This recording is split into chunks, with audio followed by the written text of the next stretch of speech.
Hi everyone, I'm Saiman Shetty, the founder of the Smart Green Card program. And today I'm back with another useful topic. Can you guess what it is?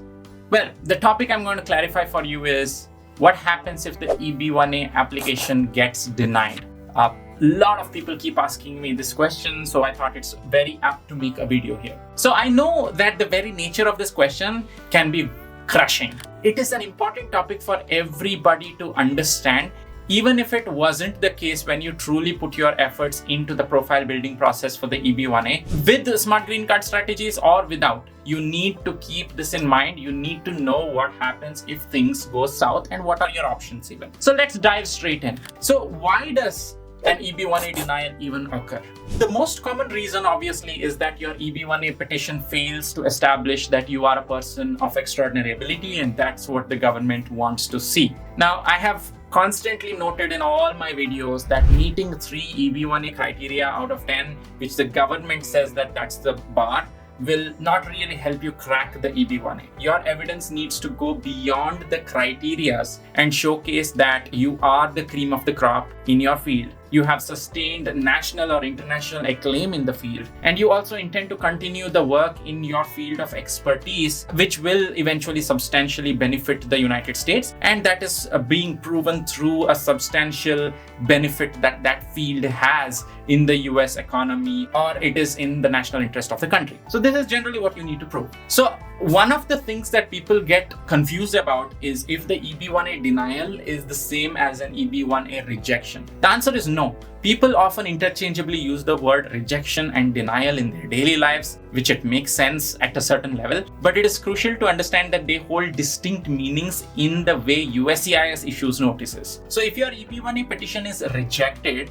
it means that they have rejected to review your application, which means that there might be fixable issues. Maybe you haven't included the filing fee, or there are fundamental mistakes in the way the petition has been written. Maybe there is no signature on it, and your petition cannot be even accepted by USCIS for adjudication. But on the other hand, the EB1A denial means that your petition has been reviewed by a USCIS officer and you have not met the EB1A eligibility requirements for whatever reason they might have found, which they will detail out in the denial notice, by the way. So the EB1A denial is relatively difficult to handle emotionally as well as from a filing standpoint. So what are really the next steps after an EB1A denial? So the little advantage is that when the EB1A denial happens, most people, by the way, think that the denial will be just a one-page denial saying, hey, you're denied. But no, the denial notice is a very meticulous, detailed job by the USCIS officer that outlines the exact grounds for the denial. Like, why did they even find your case deficient, and what is the reason for the denial, and what you can do to fix it. All of these are generally outlined by the officer. You may appeal or consider a motion to reopen or reconsider your case, but I recommend that you involve your attorney throughout this process, because it could be true that the officer partially understood or misunderstood your case or the fundamental technicalities of your case or your field of endeavor, which is what might have resulted in the attorney saying, no, I don't agree that you qualify for extraordinary ability. So what are the ways to even do this appeal, right? Appealing to the Administrative Appeals Office is one way. If you think that you are wrongfully denied or you have like any new evidence, you can appeal directly to the AAO or the Administrative Appeals Office. This word is a little bit abused on the internet because Administrative Appeals Office's decisions are usually public. They're anonymized, but they're public, and a lot of people look at these decisions and then they either freak out about the EB1A because like most of those obviously uphold the initial denial. But broadly, this Administrative Appeals Office filing usually helps you, get the case reopened, re-examined, and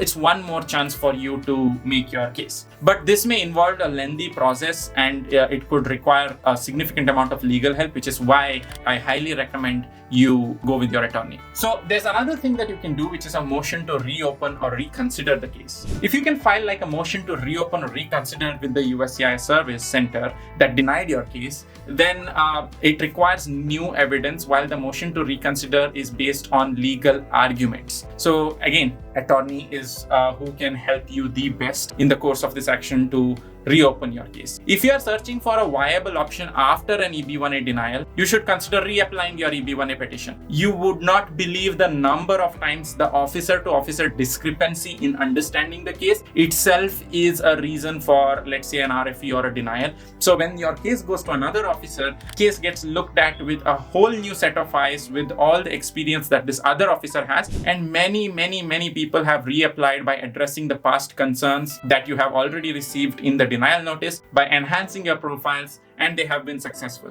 So each new petition is evaluated by its own merits, not considering the previous denial, and it is also evaluated with a fresh set of eyes, and you can apply for an unlimited number of applications for the EB1A as well, although that's not ideal because it's very expensive and time consuming and stuff like that, emotionally draining as well. So the next question to address is, do you really get a straight denial without an RFE? The answer generally is no. So before your EB1A petition is denied, you will first receive either a request for evidence or a notice of intent to deny, what is called the NOID, based on the specifics of your case. So the RFE and the NOID have slightly different meanings, but they kind of are being used interchangeably now by USCIS, is what I've been hearing. So an RFE means request for evidence, obviously, that the USCIS officer needs additional information to decide on your case, and a notice of intent to deny means that their current position is to deny your case and the intention is being communicated.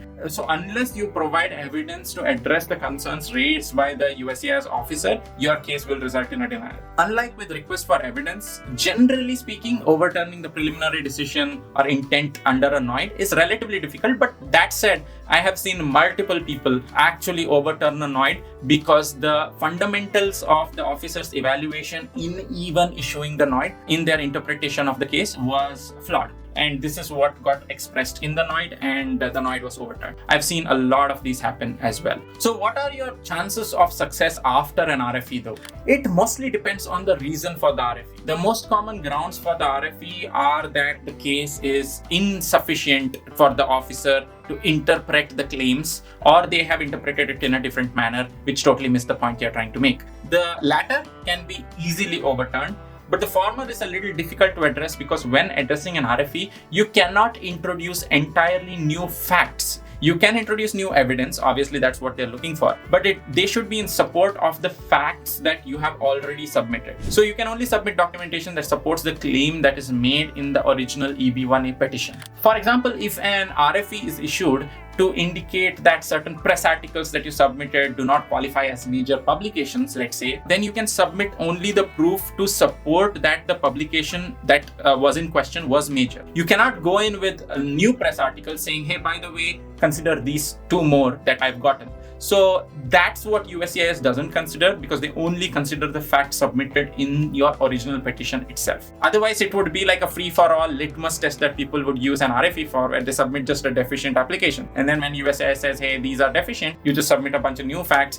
which is not really right or a legitimate way to do it, which is why I think USCIS are completely right in not accepting new facts, especially those facts which get generated like after you have originally filed the petition itself. So I don't want you to get discouraged. You can submit strong evidence to avoid these RFEs and NOIDs and hiccups in your EB1A case to begin with. Now here's a pro tip for you if you're building a compelling EB1A profile. While collecting evidence for the EB1A, focus on ensuring that each piece of your evidence demonstrates your extraordinary ability. And each piece of your evidence does show that sustained a claim and does have an element that the underlying premise that you have even gotten those pieces of evidence or the facts underlying those evidence is a result of your extraordinary ability and is a result of you truly rising to the top of your field. So that's basically it, folks.